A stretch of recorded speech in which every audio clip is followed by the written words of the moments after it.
Was About to Die, en beau franglais. Nous allons parler de cette série aujourd'hui. Mon coup de cœur de l'année 2024. Un mélange de Game of Thrones à la période des Romains, sans le côté fantasy. Des intrigues intéressantes dans lesquelles on rentre dedans, des personnages super bien caractérisés, ce qui nous permet de s'attacher immédiatement à eux et de pouvoir les développer tout autour de la première saison. Was About to Die se passe au 1er siècle après Jésus-Christ. Il raconte l'histoire vraie de 4 empereurs qui ont réellement existé. Tout le reste n'est que de la fiction. Le peuple est affamé, le peuple s'ennuie en période de paix. Le peuple se rebelle. L'empereur Vespasien a trouvé une solution. Du pain et des jeux.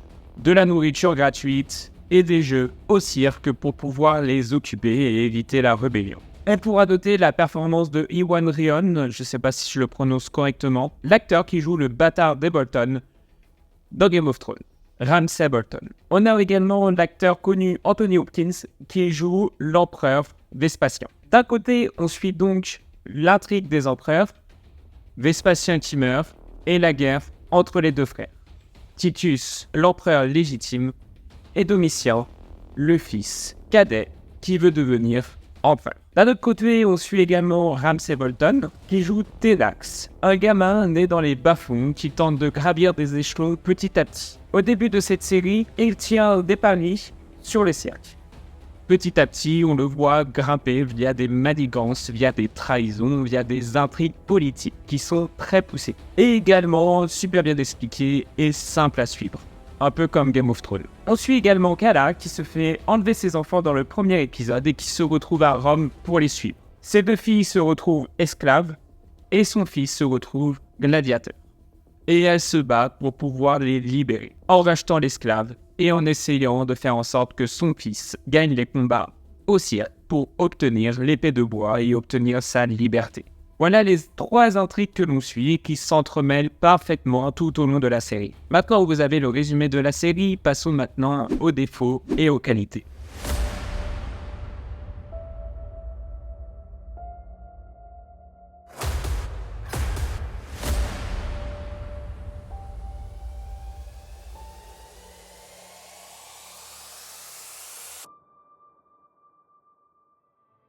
Le défaut numéro 1 que j'ai à mettre dans cette série, c'est le manque de moyens. Dès qu'il faut mettre des effets spéciaux, c'est horrible, c'est moche. Après, c'est une petite série Amazon qui n'a pas un grand budget, mais c'est vrai qu'il n'y a pas beaucoup d'efforts. Que ça soit le combat à Rome, que ça soit les animaux, je trouve que c'est horrible à regarder.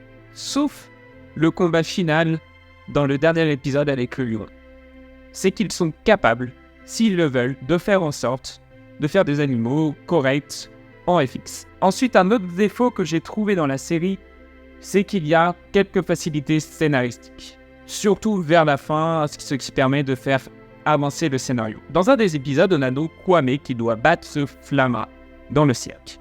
Donc, sa mère, Kana, va donc empoisonner le vin de Flamma. Elle va rentrer tout simplement dans sa chambre pendant qu'il fait l'amour à une femme. Elle met du poison dans son verre. Comment dire ? À quel moment Flamma ne la voit pas ? J'avais repéré une autre facilité scénaristique justement dans l'avant-dernier épisode. La reine de Judée qui rentre dans le cirque. Jusqu'ici, tout va bien. En sachant que le tour du cirque est quand même bien gardé par plus d'une vingtaine de soldats que l'on voit clairement à l'écran. Quelques Judéens veulent la tuer. Ils la suivent donc dans le cirque. Et pour détourner le regard des gardes, il y en a un qui fait un malaise. Un seul. Et donc une vingtaine de gardiens pour un homme à terre, un Judéen qui est détesté à Rome d'ailleurs. Tous les gardes quittent leur poste. Ce qui permet aux Judéens de suivre la reine de Judée et la tuer à l'intérieur du cirque. Et oui. Vers le milieu de la saison, on a quand même un ventre mou. Une intrigue secondaire que j'ai trouvée pas très intéressante. C'est l'intrigue secondaire avec Ramsay Bolton. On a toute une histoire de Tenax qui est racontée via un personnage qui arrive et qui est méchant. Donc Tenax, on apprend qu'il est poursuivi par une des personnes qui le tient pour responsable de sa vie misérable. En effet, quand il était jeune, avec cette fameuse personne, ils ont brûlé la maison. Tenax a réussi à s'enfuir et à avoir une vie plutôt heureuse, et lui s'est fait capturer et a fini dans les légionnaires. J'ai trouvé que c'était un peu lent, un peu mou, pas très intéressant, malgré qu'on en apprend plus autour de Tenax. Je précise vite fait, je viens de voir dans la vidéo que j'ai oublié de parler de 2 sujets principalement, 2 défauts dans la série. Dans l'intrigue secondaire de Tenax, il arrive malgré une jambe cassée à suivre et à le tuer. Avec une jambe cassée, vous avez vu la série, elle est quand même dans un sale état. Et tout ça sans se faire repérer. On a également en facilité scénaristique Tenax, encore une fois lui, en même temps c'est un peu le personnage principal du film si on devait en choisir un, qui tue donc Scorpius en l'étranglant, sans laisser de traces. Je sais pas si vous êtes au courant, mais quand on étrangle quelqu'un, on finit par avoir des traces de doigts. Un médecin est arrivé puisqu'il l'a appelé en sortant de la salle. Et le médecin, évidemment, n'a rien trouvé, n'a pas trouvé suspect qu'il y ait potentiellement des traces à cet endroit-là. On a également oublié de parler des Espagnols. Alors certes, la mort de 2 d'entre eux est très triste, parce qu'on finit à la fin par s'y attacher, mais on s'y attache seulement. J'avoue, leur intrigue secondaire, je suis pas totalement rentré dedans. Entre leurs histoires d'amour, leurs histoires de vengeance... ça cassait un peu le rythme de leurs histoires d'amour. Reprenons la vidéo. Passons maintenant aux qualités de la série. Comme je le disais dans l'intro, je trouve que les intrigues sont parfaitement emmêlées. On s'attache facilement aux personnages qui sont bien caractérisés. Malheureusement, certains personnages sont quand même un peu moins attachants, les méchants, entre guillemets. Donc tous ceux qui sont dans la faction bleu, rouge, blanc, etc. On est finalement attaché qu'à cette faction dorée. On peut noter quand même le charisme de pas mal de personnages, dont Tenax, dont Scorpius, dont Cala, dont Titus et son frère Domitien. On peut noter également la qualité d'acteur de justement ces personnages-là, qui sont très bons. Pour rien vous cacher, je viens de finir la série il y a exactement 1 demi-heure. Le temps d'installer la caméra, le temps de clôturer, de manger un petit truc. Je tourne cette vidéo. Et dans les points positifs que j'ai à noter, c'est la fin. Le combat final, j'avoue, m'a fait couler une petite larme.